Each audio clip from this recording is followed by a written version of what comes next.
Hello friends, welcome back to అమ్మో talents YouTube channel. మనం ఈరోజు ఎలక్ట్రిసిటీ బిల్ పేమెంట్లో వచ్చిన ఒక బిగ్ అప్డేట్ గురించి ఈ వీడియోలో తెలుసుకోబోతున్నాం. ఎవరైనా మన అమ్మో టాలెంట్స్ను ఫస్ట్ టైం విజిట్ చేస్తున్నట్లయితే సబ్స్క్రైబ్ చేసుకోవడం మాత్రం మర్చిపోకండి. ఇంకా లేట్ చేయకుండా వీడియోలోకి వెళ్దాం. ఈ ప్రజెంట్ అయితే చాలా వరకు మనము ఈ ఎలక్ట్రిసిటీ బిల్ అనేది బిల్ పేమెంట్ యాప్స్ ద్వారా పే చేస్తూ ఉంటాం కదా. అంటే Paytm, cred, Google pay, PhonePe, Amazon pay ఇలా వీటిని అయితే యూజ్ చేస్తూ ఉంటాం. అసలు ఎందుకు వీటిని యూజ్ చేస్తామంటే మనకి ఇవి ఇచ్చే ఆఫర్స్ అవి చాలా ఎక్కువగా ఉంటాయి. అంటే ఫర్ ఎగ్జాంపుల్గా క్రెడ్ చూసుకుంటే మనం ఇలా బిల్ పేమెంట్స్ ఏవైనా చేస్తే క్యాష్ బ్యాక్ ఆఫర్స్ ఇవ్వడము, క్రెడ్ పాయింట్స్ ఇవ్వడము చేస్తుందన్నమాట.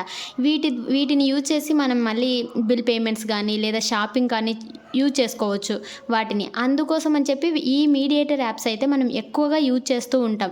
కానీ జూలై 1 నుంచి మాత్రం ఎలక్ట్రిసిటీ బిల్ అయితే ఈ mediator apps, bill payment apps ద్వారా అయితే మీరు బిల్ పే చేయలేరన్నమాట.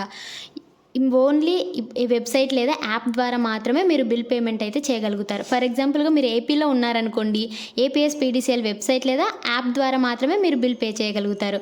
అదే మీరు తెలంగాణలో ఉన్నారనుకోండి, టీజీఎస్పీడీసీఎల్ వెబ్సైట్ లేదా యాప్ ద్వారా మాత్రమే మీరు బిల్ పేమెంట్ అనేది చేయగలుగుతారనమాట.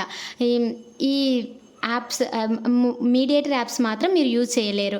అసలు ఎందుకు చేయలేరు అంటే కనుక reserve bank of India Bharat bill payment system అని చెప్పి తీసుకురావడం జరిగింది. ఏ బ్యాంక్స్ అయితే ఈ భారత్ బిల్ పేమెంట్ సిస్టమ్ కింద రిజిస్టర్ అయి ఉంటాయో మీకు ఆ బ్యాంక్స్లో అకౌంట్ ఉంటే మాత్రమే ఈ mediator apps, Google pay, PhonePe, అన్ని క్రెడ్ ఇలా ఏ యాప్ అయినా మీరు యూజ్ చేసుకొని పేమెంట్ అయితే చేయొచ్చు.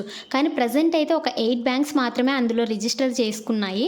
అవి కనుక చూసుకుంటే SBI, BOB, Kotak Mahindra bank, IndusInd bank, Federal bank, ఇంకా Axis bank, HDFC bank, ICICI bank.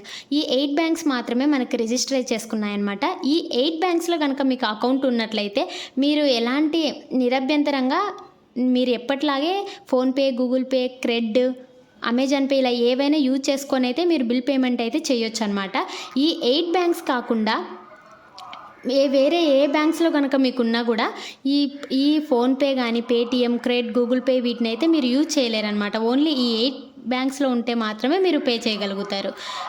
ఇంకా అలా లేని వాళ్ళైతే కనుక వెబ్సైట్ లేదా యాప్ ద్వారా మాత్రమే మీరు పే చేసుకోగలుగుతారనమాట. ఇంకా అయితే కనుక బ్యాంక్స్ కూడా ఆర్బీఐని ఈ భారత్ బిల్ పేమెంట్ సిస్టమ్ కింద రిజిస్టర్ అవ్వడానికి ఒక 90 డేస్ ఎక్స్టెన్షన్ అయితే అడుగుతూ ఉన్నాయన్నమాట.